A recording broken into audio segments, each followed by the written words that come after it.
ร่างใหญ่ๆงามๆนี่เราวันนี้เฮ็ดเนาะงามเลยเนาะพวกขั้วน้ำคลองไปเบื้องนั้นพุ่นเพื่อนฮะก็เฮ็ดแล้วนะเฮ็ดแล้วใหม่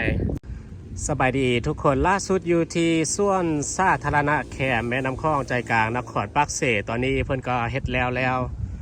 มาช่วงปีได้พูดลื่นมาเนาะ2-3 ปีก่อนมาเนาะเพิ่นเฮ็ดยังบ่ทันแล้วเนาะกำลังเฮ็ดก็บ่ได้มาดนสมควรแล้วเนาะซึ่งว่าตอนนี้ก็ถือว่าเฮ็ดแล้ว 100% แล้วเนาะตอนนี้เนาะเพิ่นก็เปิดให้ผู้คนมาย่างเลาะลินเนาะเพิ่นก็จะปลูกนี่เนาะมีต้นไม้ปลูกหญ้าเขี้ยวงามเลยตอนนี้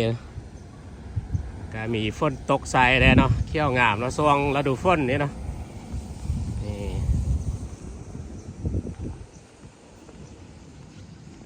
มาที่ปักเสวันนี้เราสามารถมาย่างชมวิวนะชมบรรยากาศนะส่วนสาธารณะนี่ได้เนาะงามๆเลยนี่จะเฮ็ดเนาะกว้างๆเนาะยาวๆแล้วก็งดงามเนาะเพิ่นเฮ็ดก็มีปลูกต้นไม้เนาะอันนี้เพิ่นก็หากปลูกแล้วเนาะต้นไม้นี่เนาะนี่อีกจักหน่อยนี่เนาะต้นไม้ใหญ่กว่านี้เนาะจะงดงามกว่านี้สำหรับตอนนี้ก็เริ่มงดงามแล้วนะก็จะมีปลูกต้นดอกจำป่า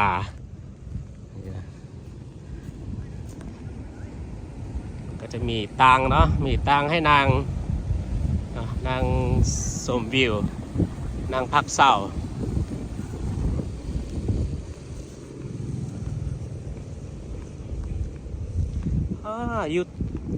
อยู่ต้นหน้านี่คือว่าเป็นเหือนเนาะเป็นโฮงแฮมเนาะงามๆเลยนี่เนาะนี่เนาะโฮงแฮมปารีสบูติกโฮเทลโอ้นี่เนาะมันเฮ็ดเนาะงามเลยเนาะออกแบบเนาะดีว้าว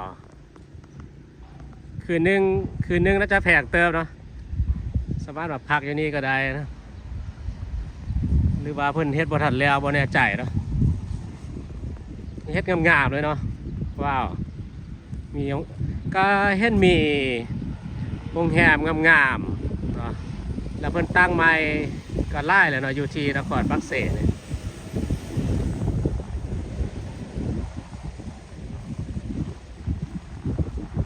เพิ่นก็ใส่นี่เนาะดอกไฟงามๆเลยนะนี่นะตอนนี้ไฟก็เริ่มหุ่งแล้วเนาะหลังจากที่ว่าไกลสิคำแล้วนี่เนาะฐานนี้เป็นกระปูเรียบร้อยเนาะงามๆเลยสามารถมาย่างชมวิวเนาะอยู่แคมแม่น้ำคลองนี่นะ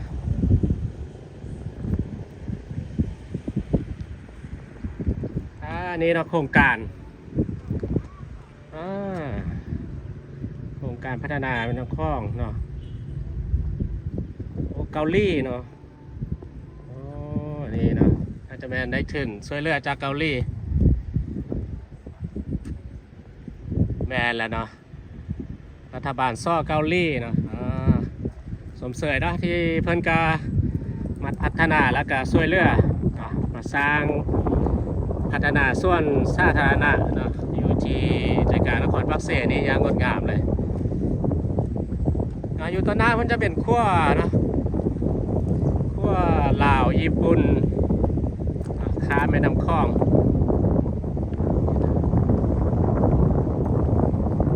แล้วก็อยู่ตอนหน้ามันจะเป็นผู้สะเล่าเนาะสามารถข้ามขั้วแล้วขึ้นไปชมวิวจากเบื้องนั้นมาเบื้องนี้เนาะงามๆเนาะจะมีพุทธภูมิและองค์ใหญ่ๆเนาะแล้วเขาข้ามแม่น้ำคลองไปเบื้องนั้นก็จะไปที่เมืองจำปาสักเนาะไปที่วัดภูแล้วก็ไปที่เมืองสุขุมา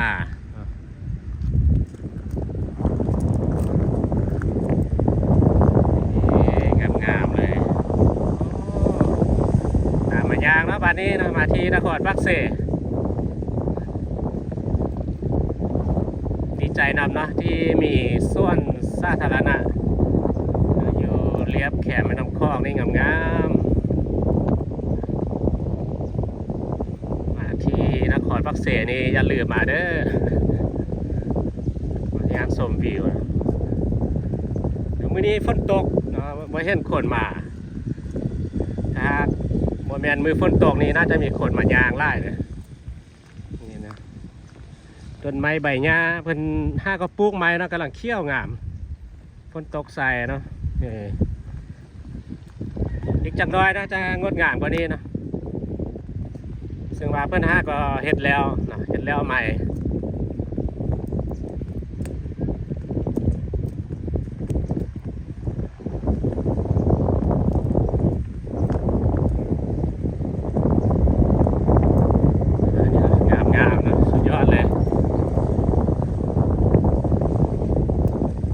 จากปักเสนี่ก็จะมีอยู่สะพานนาเขตมันก็เห็ดอยู่เรียบแขมแม่น้ำคลองนะชื่อได้ว่าจะมีนครหลวงเวียงจันทน์นะปักเสสะพานนาเขตไม่แน่ใจว่ายังมีแขวงอื่นอีกบ่เนาะที่เพิ่นเห็ดเป็นส่วนสาธารณะต่างอยู่เรียบแขมแม่น้ำคลองเนี่ย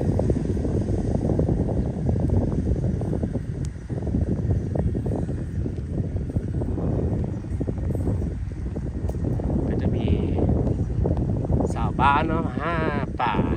อยู่ตามลำแม่น้ำนี่ส่วนช่วงนี้นะครับจะมีป่าดับคลองเนาะจะว่าไล่เลย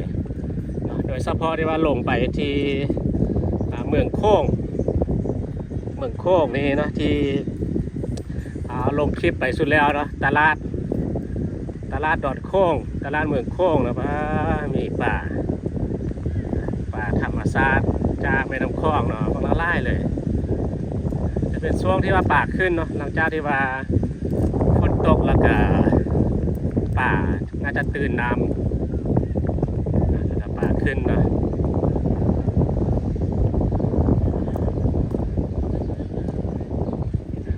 แต่ละจุดเนาะเพิ่นก็วางมีตังนั่งชมวิวนั่งพักผ่อน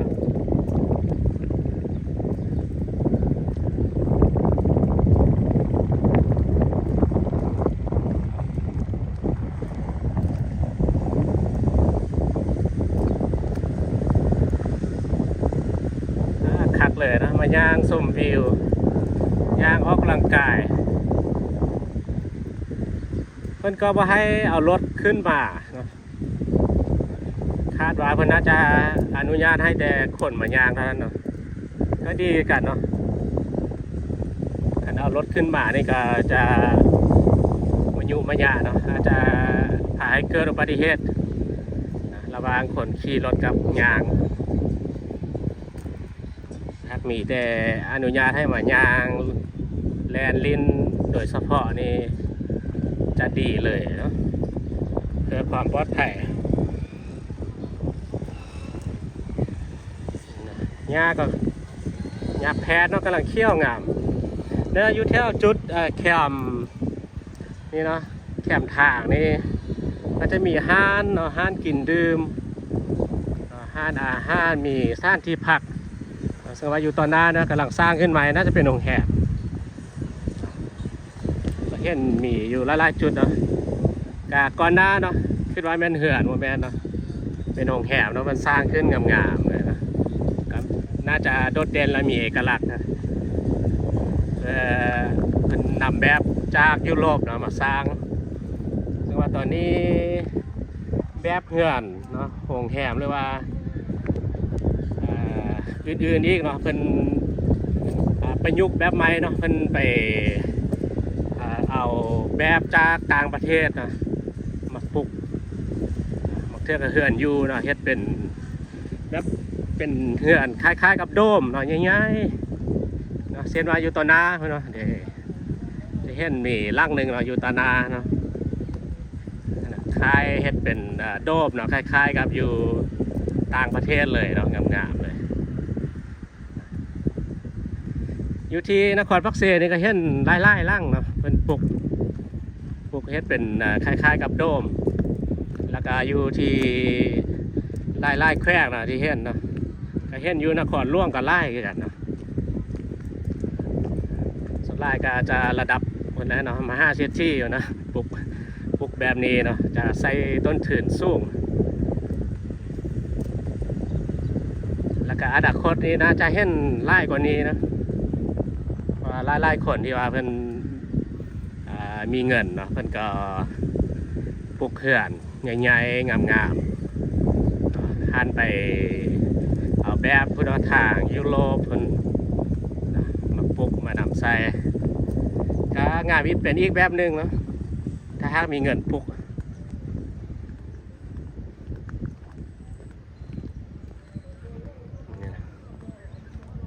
ในมือฝนตกเนาะก็จะมีหมอกเนาะหมอกปกคลุมก็จะมีลมพัดมาเย็นๆแล้วมื้อนี้ไม่มีคนมาย่างเลยเนาะย่างลิ้นผู้เดียว เพราะว่าย้อนฝนตกนะฝนตกนี่ก็หลายคนก็บอกเหือนนะ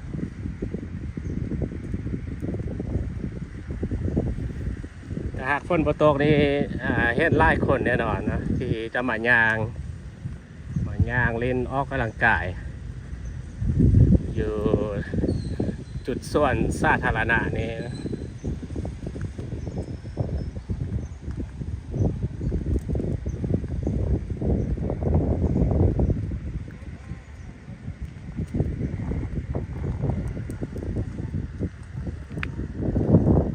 เพิ่นเนาะเอาข้ามขั้วไปเบื้องหน้านู้นก็เห็นเพิ่นมีการก่อสร้างนี่เนาะใหญ่ๆเลยน่าจะเป็นโรงแรมเนาะน่าจะเป็นระดับโรงแรมระดับ5 ดาวนะนั่นก็ฝั่งนั้นเพิ่นมันก็สร้างขึ้นใหม่เนาะ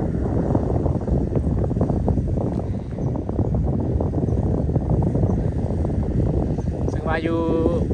เบื้องนี้เนาะอยู่ต่อหน้าสูงๆมันจะเป็นอย่างหลักซื้อของแหมเนี่ยจำปาสักแกรน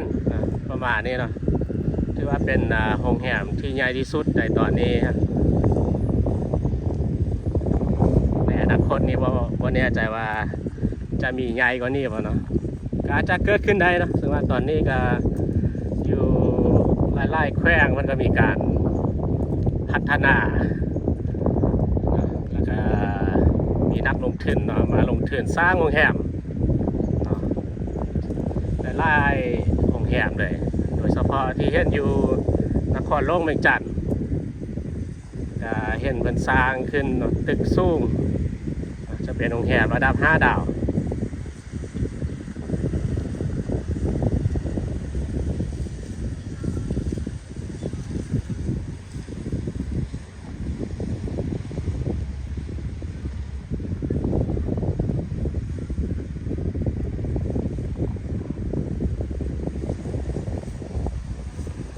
เพิ่นก็ปลูกต้นไม้ปลูกหญ้าก็ถือว่าแล้ว100%แล้วนี่เนาะก็จะมีจัดแจงจุดฟักรถเนาะเส้นนี้น่าจะมีอยู่ประมาณ2 บอนว่าเนาะจุดจอดรถฟักรถไว้กว้างๆเลยก็สามารถจอดรถได้หลายคันเนาะ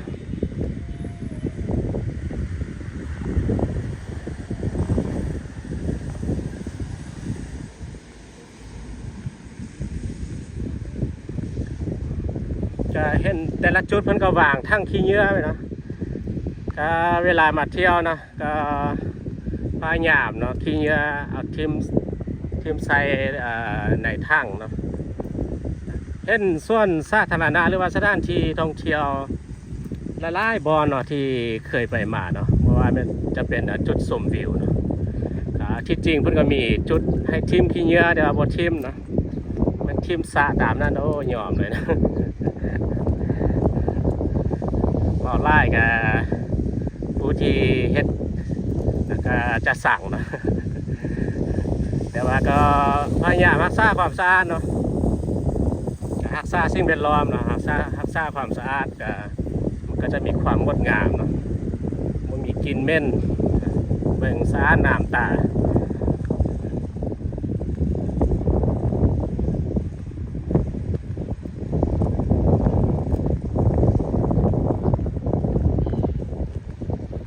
วิวงามนะยางแบบนี้นะจะเห็นตึกนี่เนาะอยู่ต่อหน้านี้ก็สร้างขึ้นเนาะไล่สั้นเติบเนาะเป็น6-7 สั้นเนาะนี่นะยังบ่แล้วเนาะนี่น่าจะเป็นโรงแรมกันนะเห็นแล้วสามารถมาพักอยู่นี่ได้นะงามเลยพักอยู่นี่แล้วก็ย่างมาชมวิวหรือว่าที่เมื่อพักอยู่บนต่อหน้าจำปาสักแกรนพุ่นก็ได้เนาะแล้วก็หรือว่าจะข้ามไปเบื้องนั้นเนาะในอนาคตเพิ่นอาจจะสร้างแล้วอีกบ่โดนแล้วเนาะอยู่ทางหน้าพุ่นเนาะข้ามขั้วน้ำคลองไปเบื้องนั้นพุ่นไปพักอยู่พุ่นก็ได้กัน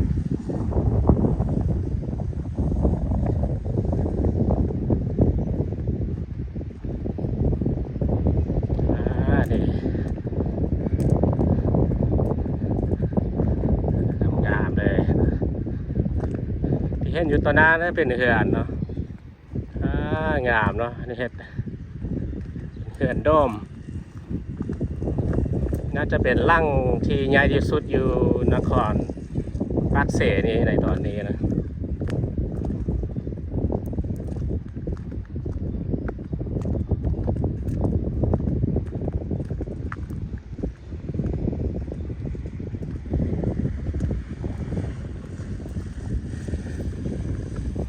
เนี่ยเห็นสร้างขึ้นใหม่นะ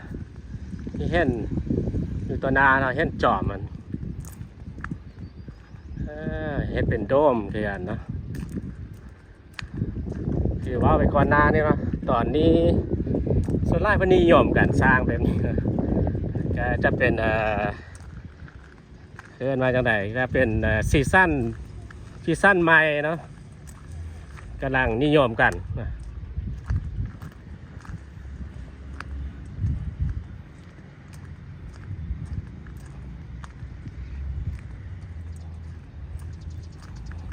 เอาย่างลองมายานลุมพี่เนาะก็จะไปสุดอยู่จุดทางหน้าเนาะเที่ยวส่วนขั้วแล้วก็เอาสามารถย่างกลับไปเนาะย่างกลับไปพวกน้องมันจะเฮ็ดไปฮอดเที่ยวขั้วข้ามน้ำเสพวกเนาะก็เอาย่างกลับขึ้นไปทางเหนือพวกก็จะไปที่เที่ยวจุด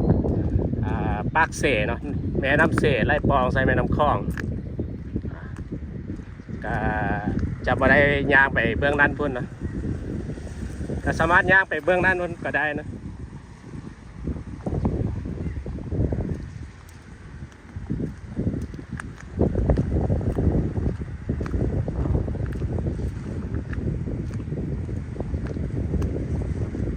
นี่นะสาวบ้านมา5 ป่านะตอนแรกป่าตอนเช้าๆก็จะมายามนะ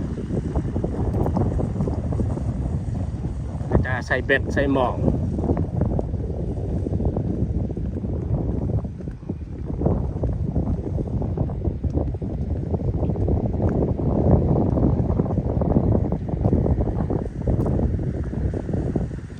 นะเดินงามๆเนาะอยู่จุดนี้นะที่เห็นอยู่ตอนนั้นนะเฮ็ดใหม่ล่างก็จะบนใหญ่มาได้เนาะถ้าเฮ็ดงามเลยนี่เนาะจอมันจะเฮ็ดเป็นโดมโอ้งามเนาะเดี๋ยวนี้ที่บอกไปก่อนหน้านี่เนาะเดี๋ยวนี้ถือว่านิยมกันเฮ็ดแบบนี้เนาะโอ้งามน่างามเนาะงามอีกแบบหนึ่ง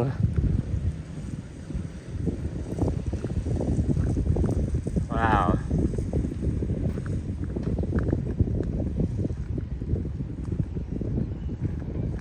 ยอดเลยก็จะมีการพัฒนาเปลี่ยนแปลงไปเรื่อยๆเนาะก็เห็นมีการพัฒนาเปลี่ยนแปลงไปไล่อยู่เนาะอยู่ที่นครปักเสนี่เนาะแล้วก็อยู่ที่แขวงอื่นๆอีกก็มีการพัฒนา